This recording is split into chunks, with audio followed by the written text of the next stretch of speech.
ایک دن بڑے مصیبت سے بمبئی کی تاجروں کی جماعت آئی تھی. میں نے کہا تم بھی تاجر ہو, چلو. بڑے مشکل سے بڑے میاں کو لائے. بڑے میاں عشاء کی نماز میں لوگ سجدے میں گئے, بڈھا سجدے سے اٹھ کے بھاگا.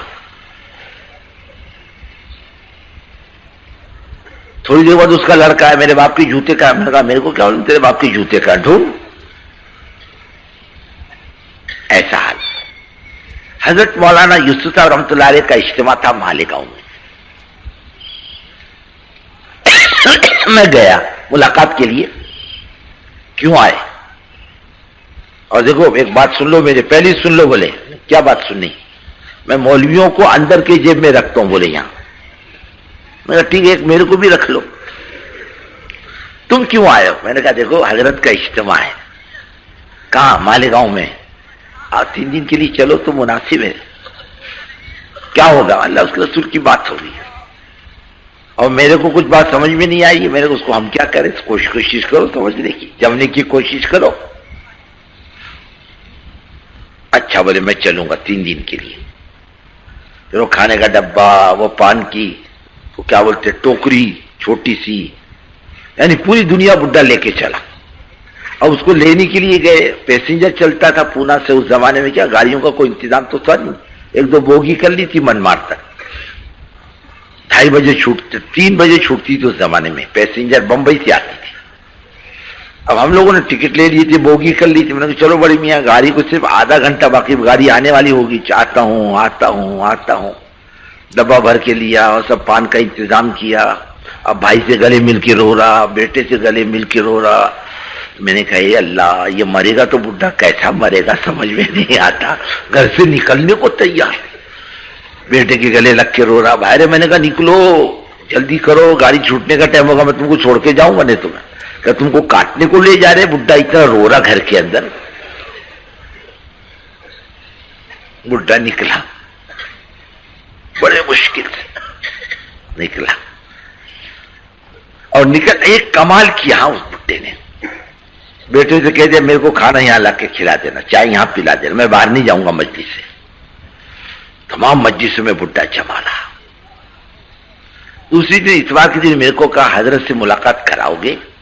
دیکھ لو بھائی, ہو جائے تو ہو جائے, اور تو معاملہ بڑا مشکل ہے. قوم مانتی نہیں کسی کا. ایک مولوی صاحب کو مولانا عیسیٰ رحمۃ اللہ علیہ کا جبہ امامہ پہنایا کہ جانے میں آسانی ہو. دوسرے مولوی صاحب کو, اور ان کے آگے پیچھے 8-10 آدمی رکھے. مولانا عیسیٰ رحمۃ اللہ علیہ کو پیچھے کیا کہ لوگ کم سے کم ان سے مطابقہ کریں, حضرت تخت پر پہنچ جائے. ارے قوم کہاں مانتی. لوگوں نے وہ مولوی صاحب کو جبے قمبے سمیت اٹھا کے پھینک دیا,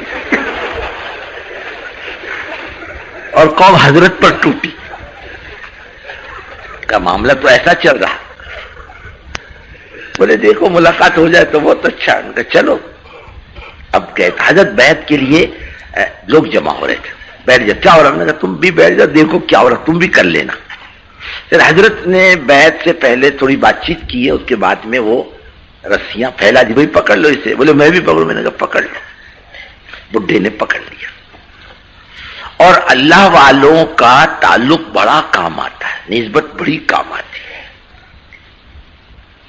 یہ کام کا تعلق بہت زبردست ہے. اللہ کرے ہمارے ہاتھ سے اس کی رسی نہ چھوٹے. حضرت نے بیعت کی, پھر دعا کی, پھر اٹھ کے چلے جاؤ. بڈھا روتے روتے روتے زمین پر لوٹ گیا. بڑے مشکل سے اٹھایا. بڑے میاں کی بیٹوں نے ناک صاف کی, پانی پلایا. میں نے کہا کیوں روتے ہو؟ کہ 80 سال کی زندگیوں کے بدعمالیاں سانپ بچھو بن کے ڈس رہی. اب میری عمر 80 سال کی ہو گئی, موت کب آئے گی بھروسہ تھوڑی. مر جاؤں گا, میرا کیا ہوگا, میری 80 سال کی عمر ہے. لیکن اللہ تعالیٰ نیتوں پر راستے کھولتے ہیں. بڑے میں نے حج بھی کیا, اور پھر ہمارے لوگوں کے ساتھ بڑودہ کے اجتماع میں بھی آئے. 1968 کی بات, حضرت جی کا انتقال ہوا.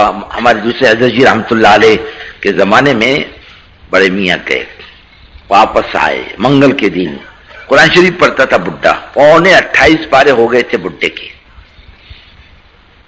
منگل کے دن 28 پارے یا بدھ کے دن پڑھے. اور پڑھانے والے سے کہا میری طبیعت ٹھیک نہیں اور میں ابھی گھر جاتا ہوں, کل زندگی باقی رہی تو 28 پورے کر لوں گا. اس عمر میں 90 سال کی عمر میں اور دوسرے دن بڑے میاں کا جنازہ پہنچا، جبکہ جماعتیں کام کرنے کے لیے اکٹھا ہو گئی، بڑے میاں کا جنازہ آ گیا، لیکن بڈھا لے کے گیا کچھ نہ کچھ۔ جمنا یہ خیر کی بات ہے، اس لیے کہ اللہ کے یہاں کچھ قبولیت کی گھڑیاں ہوتی ہیں، اور اس موقع پر اللہ تعالیٰ کیسا ہی آدمی کیوں نہ ہو، گرے پڑے کو بھی قبول کر لیتا۔ ایک تو جمنا سے کرو، جمو گے نا بھائی کہ بھاگو گے ادھر ادھر؟ ارے بولو نا، اے عبدل چل چائے پینے کے واسطے، چل عبدل چائے پینے کے واسطے نہیں، یہاں جمنا۔ دوسرے، ایک دوسرے کی تشکیل کرنا، بات سمجھانا، یہ کمائی سمجھو اپنی۔ یہ مجمع کس کا ہے؟ تشکیل کا، کمائی اپنی۔ دیکھو یہ پنڈال ہے، یہ ایک زبردست کمائی کا میدان ہے، اس کو معمولی مت سمجھو۔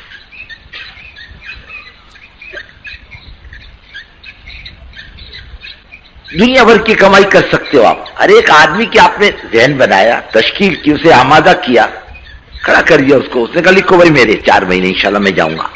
اور دیکھو ایک بات کا خیال رکھو، اس مجمع میں چلے کی تشکیل مت کرنا سوائے 4 مہینے کی۔ کتنوں کی تشکیل کرنا؟ 4 مہینے کی۔ یوں سمجھو 40 دن کی بات کرنا یہاں سب سے بڑا گناہ ہے۔ 40 دن کی بات ہی مت کرو۔ کون سی بات کرو گے؟ کرو گے نا ڈٹ کے؟ ڈرو گے تو نہیں؟ ارے یہ تو گھبرا کے بول رہے نہیں، ارے کرو گے نا تشکیل 4 مہینے کی ڈٹ کے؟ ہاں۔ اور دیکھو خذوا بالموت حتی یرضی بالحمى، موت کا ڈر دکھاؤ تو بخار پہ راضی ہو جاتا ہے۔ موت کا ڈر دکھاؤ تو بخار پہ راضی ہو جاتا۔ ارے بھائی مرنا ہے کہ نہیں آپ کو؟ ارے بولو نا، کوئی آئے گا 4 مہینے کے بعد واپس؟ ارے تو 4 مہینے یوں نکل جائیں گے، پتہ بھی نہیں چلے گا 4 مہینے کیسے نکلتے ہیں، یوں جھٹکے میں نکل جائیں گے 4 مہینے۔ آمادہ کرو، تیار کرو، اور جو ترغیب دو، بات سمجھاؤ، مسائل کا حل سمجھاؤ اس کو۔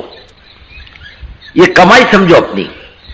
ہم نے تشکیل کی، وہ کھڑا ہو گیا، اپنے بستی کا، اپنے علاقے کا چودھری تھا، ذمہ دار تھا، پڑھا لکھا آدمی تھا، گھر کا ذمہ دار تھا، وہ کھڑا نہیں ہوا، اس نے پورے خاندان کو کھڑا کر دیا۔